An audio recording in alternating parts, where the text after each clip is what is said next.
सर्वांचे नेते आणि मार्गदर्शक आदरणीय पवार साहेब, प्रांताचे अध्यक्ष जे सातत्याने 2024ला आपलं महाविकास आघाडीचं राज्य आलंच पाहिजे यासाठी सतत प्रयत्नशील असतात, ते आपले कर्तव्यदक्ष असे अध्यक्ष जयंत पाटील साहेब, आमचे मित्र महबूब शेख, युवक अध्यक्ष बसवराज पाटीलजी, सुधाकर भालेरावजी, ज्यांच्या बरोबर आम्ही 2 टर्म आमदार म्हणून आमच्याबरोबर काम केलेलं आहे आणि त्यांचं काम मी विधिमंडळात सुद्धा आम्ही जवळून पाहिलं आहे.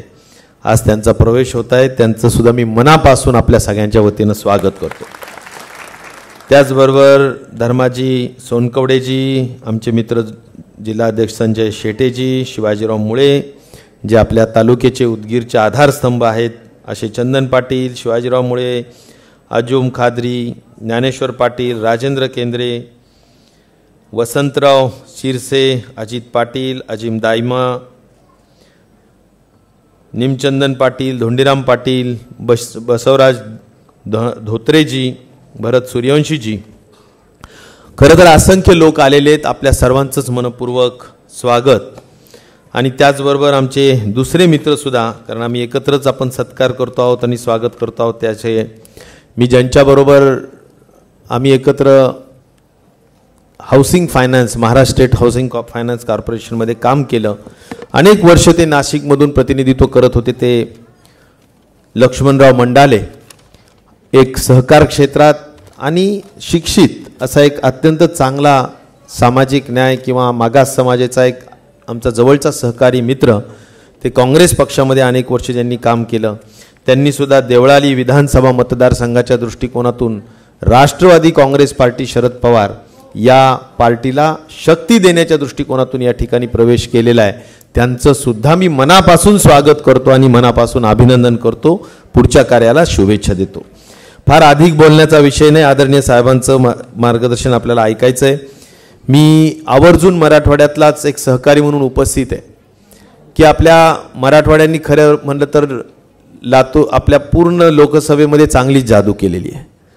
क्वचित औरंगाबाद जर सोडला आपला छत्रपती संभाजीनगर, तर तो कशाने झाला काय झालं ते आम्हाला माहिती आहे. पण मराठवाडा एकदा ठरवला तर मग कुणाचं ऐकायचं नाही, हे दाखवून देण्याचं काम मराठवाड्याच्या जनतेने लोकसभेमध्ये केलेलं आहे.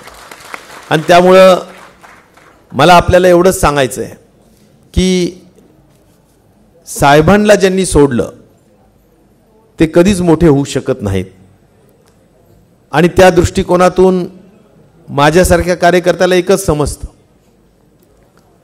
की नेहमी माणसाचं जीवन यशस्वी त्याच वेळेस होऊ शकतं ज्यावेळी त्याचा मार्गदर्शक, त्याचा गुरु चांगला असला पाहिजे. आणि म्हणून गुरु चांगला करावा ही एक खूप चांगली मराठीतली म्हण आहे, आपलं जीवन चांगलं करण्याच्या दृष्टिकोनातून. आणि त्या दृष्टिकोनातून माझं आपल्याला सर्वांनाच सांगणं आहे की आपण महाभारतासारखं एक मोठं, जे आपल्या हिंदू धर्मातली महाभारत आपल्याला माहितीच आहे, त्यात सुद्धा कृष्णासारखा एक सारथी होते, मार्गदर्शक होते. म्हणून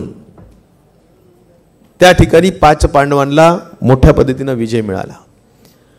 आज मार्गदर्शक चांगले असले पाहिजे या दृष्टिकोनातूनचं महत्त्व आहे. कारण कृष्ण म्हणजे नीतिमत्ता आहे, कृष्ण म्हणजे नैतिकता आहे, कृष्ण म्हणजे धार्मिकता आहे, कृष्ण म्हणजे खरेपणा आहे. आणि त्यामुळं आदरणीय पवार साहेबांजवळ सुद्धा आपण जर बघितलं तर याच गोष्टी आहेत की तडजोड नाही, विचाराला तडजोड नाही, स्वार्थासाठी तडजोड नाही. आणि या दृष्टिकोनातून आज या वयामध्ये सुद्धा ते जबरदस्त पद्धतीनं संघर्ष करतायत. ही भूमिका आपण सगळ्यांनी लक्षात ठेवून साथ देण्याची काम आपल्याला सगळ्यांना करायचं आहे. आणि म्हणून आज शाहू फुले आंबेडकरांचा विचार असेल, सामान्य माणूस केंद्रबिंदू मानून त्याच्यासाठी लढण्याची बाणा ठेवून सातत्याने काम करण्याचं काम आदरणीय पवार साहेब करतायत. या सगळ्या भूमिकेत आपल्याला सगळ्यांना एकत्र राहून साथ देण्याची गरज आहे.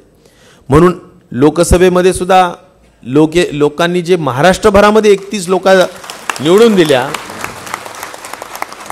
आदरणीय ताईंचं सुद्धा स्वागत. तर मला सांगायचं एवढंच आहे की लोकांना सुडाचं राजकारण मान्य नाही, लोकांना जातीपातीचं राजकारण मान्य नाही. लोकांना फोडाफोडीचं राजकारण मान्य नाही, अनैतिकतेचं राजकारण मान्य नाही.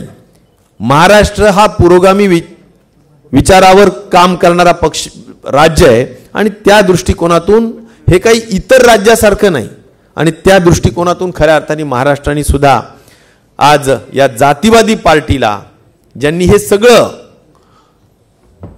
कटकारस्थान केलेलं आहे, राजकारणामध्ये सुद्धा नीतिमत्ता असायला पाहिजे, ती सर्व सोडून गुंडाळून ज्यांनी काम केलेलं आहे त्यांना जागा दाखवून देण्याचं काम महाराष्ट्राच्या सुजाण जनतेने निश्चित प्रकारे केलेलं आहे.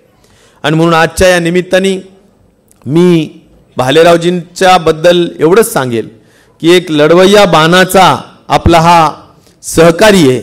2 टर्म आमदार होतेच, त्यांना तुम्ही खंडित नाही केलं, कदाचित त्यांच्या जुन्या पक्षांनी खंडित केलं, पण आता खंडितचं पुन्हा चालू करण्याचं काम आपल्याला करावं लागणार आहे. आणि त्या दृष्टिकोनातून आपलं 2024ला खंबीर पाठिंबा, खंबीर सहकार्य आपण द्यावं. खूप चांगल्या पद्धतीनं काम करावं लागेल, सोपं नसतं.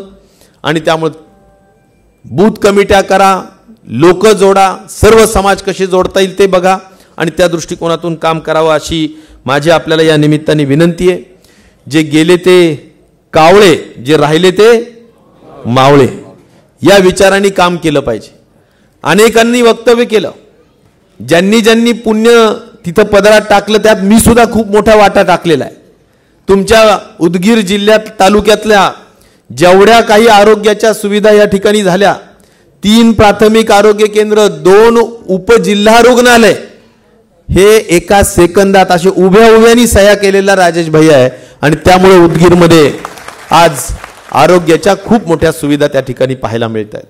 आणि त्यामुळे आपण आपल्या माणसाला मदत करण्याची भूमिका नेहमीच करतो, पण कधी कधी अशा पद्धतीनं घटना घडतात. कृतज्ञता हा माणसाचा सगळ्यात वाईट गुण आहे आणि तो कधीही असू नये. ज्याचं खावं मीठ त्याच्याशी राहावं नीट, या सगळ्या दृष्टिकोनातून काम करण्याची आवश्यकता आहे.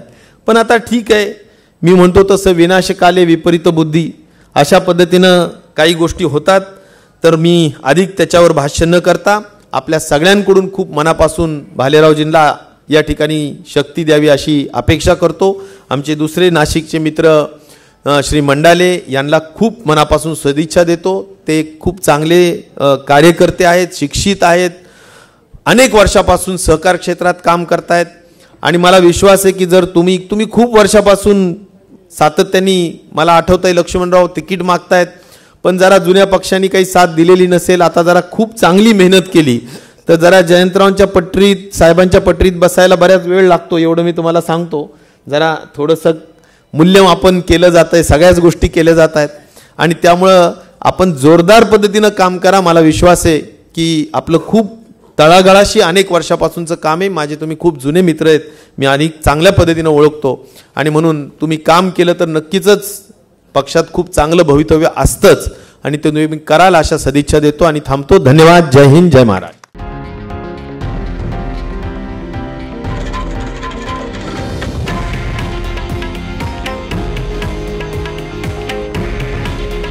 हे आहे देशातील नंबर 1 न्यूज नेटवर्क आणि आपण पाहत आहात TV9 मराठी.